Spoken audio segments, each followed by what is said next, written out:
Leave your worries behind and join us for a special behind-the-scenes story of the making of Walt Disney's merry masterpiece, Fun and Fancy Free. Now, what kind of a title is that?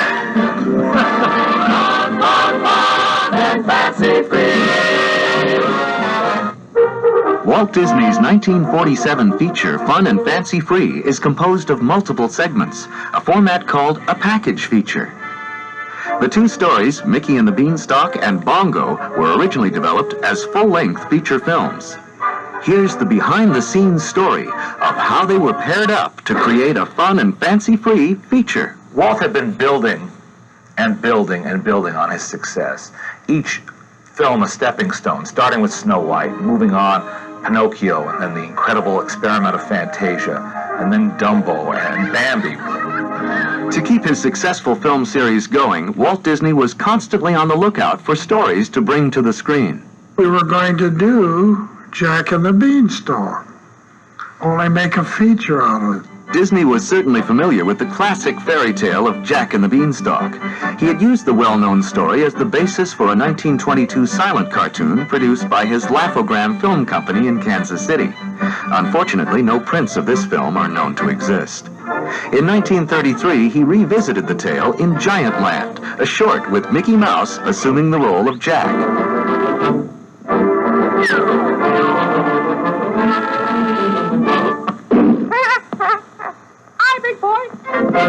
In 1938, Walt pitted Mickey against a giant again, this time as the brave little tailor.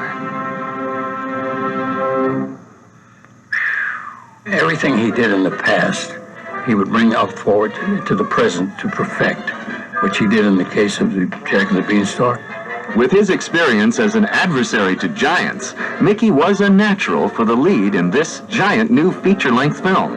His co-stars would be Donald Duck and Goofy. It gave a feature film appearance to Mickey and Donald and Goofy. Now, these were worldwide stars, you know, great, great cartoon stars known everywhere, but they were known for their short subjects. Mickey had finally broken into feature films in Fantasia, but it was never really considered that they would carry a feature film until this one came along. Development of Mickey and the Beanstalk as a full-length feature began on May 2nd, 1940. During that year, Walt Disney and several of his key storymen developed many of the ideas that would be contained in the finished film. The growth of the beanstalk while Mickey, Donald, and Goofy are asleep. The gags at the giant's dinner table. And the role of the singing harp. At this same meeting, the suggestion was also made to use Foulfellow and Gideon from Pinocchio as the phonies who swindle Mickey out of his cow. A wooden boy. Since they don't appear in the final version, just who does Mickey trade his cow to in exchange for magic beans? What do you mean, beans?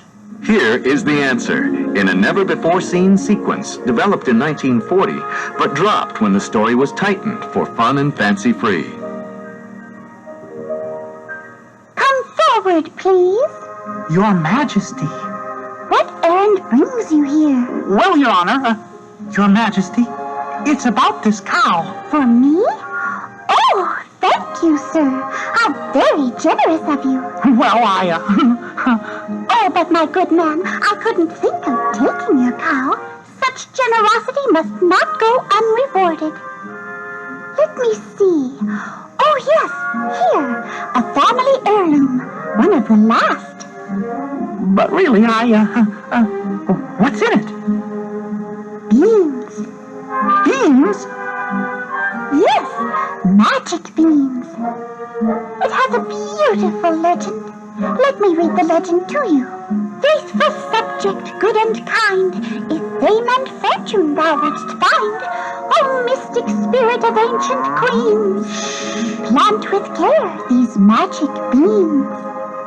Archival evidence of the early development of the feature version of Mickey and the Beanstalk ends in the summer of 1941.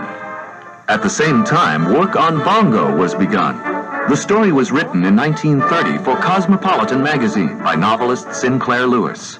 Bongo was an unusually light-hearted story to come from Lewis, who was the first American to win the Nobel Prize for Literature. What happened was that Walt suggested Bongo, and we read it, and we felt that wasn't quite suitable to us. and we wrote a little note refusing to make it and work on it. And of course, to our everlasting disgrace, it turned out to be a very cute picture.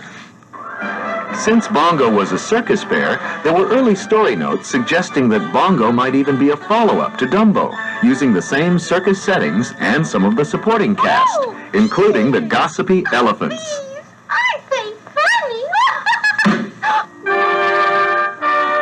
Early story sketches show a character design for Bongo that differs radically from the final one.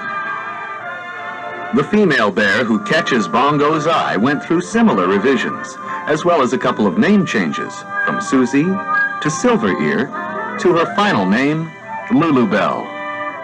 Bongo's nemesis, Lumpjaw, was always a big hulking brute, but in some early designs he wore street clothes. In these early sketches, a few extra characters were present. Bongo had a chimpanzee for a valet, first named Beverly, then Chimpy.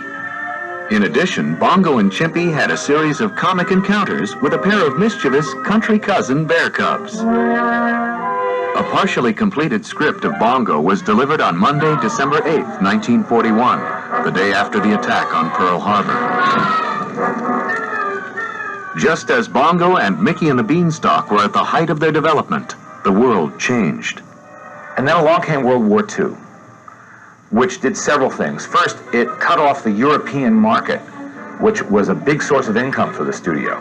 Secondly, it took a lot of the artists and drafted them, so they lost a lot of their talent.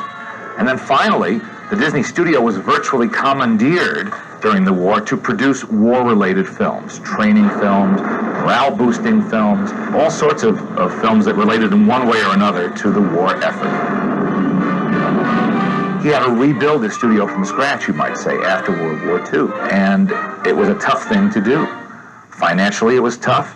It was tough to get back to where he had been critically, where people were looking to him for new innovations.